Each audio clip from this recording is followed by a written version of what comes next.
Notre conviction, c'est que ceux qui nous donnent une eau d'une potabilité douteuse, ça ne vous dit rien.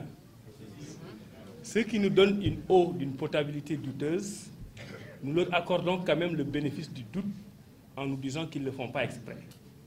Mais le système qui est organisé de telle sorte que l'opérateur qui était là, la SDE, n'était pas toujours en mesure de donner une eau en quantité et en qualité suffisante.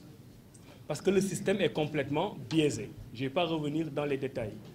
Mais avec le système que nous vous avons proposé, j'ai oublié tout à l'heure de dire dans ce système proposé avec la privatisation suivie de la libéralisation avec 2 ou 3 opérateurs, c'est un système qui renforce les pouvoirs de la SONES, qui est la société d'État, qui est la société publique.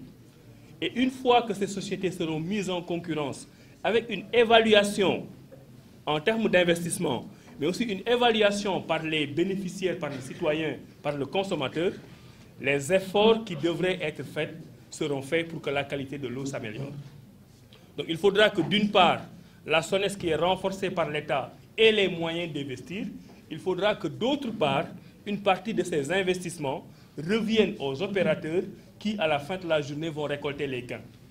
L'un dans l'autre, on mettra en place un système qui permet d'améliorer à la fois la qualité et la quantité de l'eau. Mais la qualité de l'eau, ce n'est pas quelque chose qui se décrète, qu'on a du jour au lendemain. C'est un investissement à long terme et nous pensons que le système qu'on va mettre en place va permettre de régler cette situation.